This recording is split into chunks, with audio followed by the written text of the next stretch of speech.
Ray and SA tweets, anything LA related is cause and effect. We know Matt in LA will call because we know Matt in LA is on hold.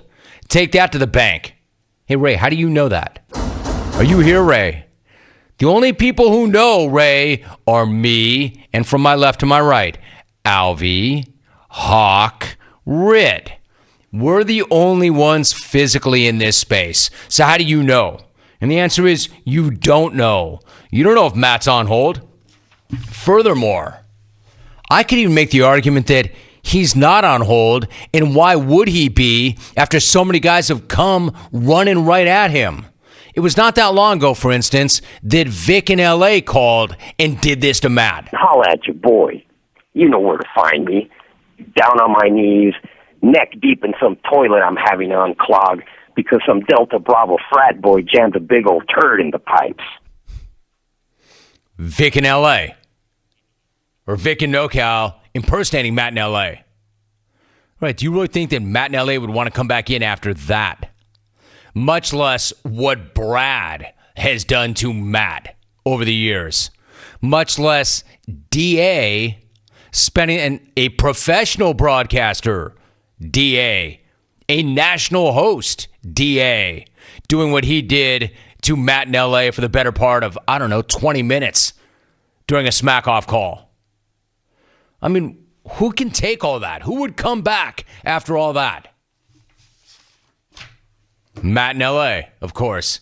It's very clear that there's nothing you can say or do to keep that guy from calling this show. Everybody's tried.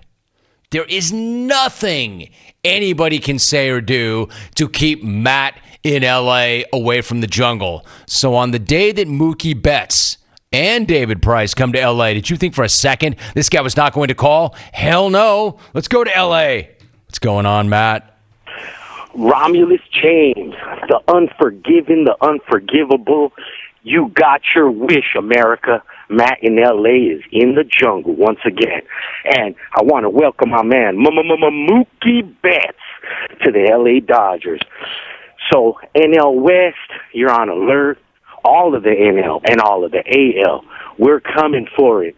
Now that all the cheaters have been exposed, and I want to be the first one to apologize to Clayton Kershaw and to Kenley Jansen, because you know what? They got the reset button hit. Andrew Friedman, take a bow. You just made one hell of a trade. He out-traded those clowns in Boston in circles. Man, it's sad to see our dude Jock Peterson and Kenta Maeda take a walk, but to bring in a Hall of Fame caliber outfielder that's going to mix in with Bellinger and Pollock to be what's probably the best outfield in the MLB, Romy, it was all worth it. War Mutt in L.A. dropping a deuce on Vic and NoCal's front yard. Unwar all the haters of the legendary Matt in L.A. D.A., you don't want none. Take my call, fool. Outro. D.A., you don't want none? Take my call, fool. Outro. That was kind of concise, wasn't it, for Matt? Brevity, y'all. Hello, Mr. President. Nice to see you're still walking. That's Ike. It's Red. It's lit. He got Gary V. He did. Mike D for 3 tweets. Matt in LA's calls make me want to listen to Yoko sing, quote unquote, on repeat. You'd rather hear that. You'd rather hear that art than Matt's art.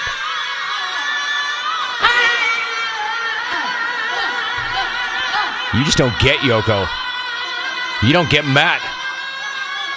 But really, you don't get Yoko. I love this song. I work out to this. When I get to the end of my workout and I need something to push through, don't we all do that? Don't you have a workout tape and then you save for the last 5 or 7 minutes when you're gassed and you got nothing left? Like that best hype song? This one's mine. When I get to the end of a workout and I need something and I'm dead, like I've hit the wall, I always save this.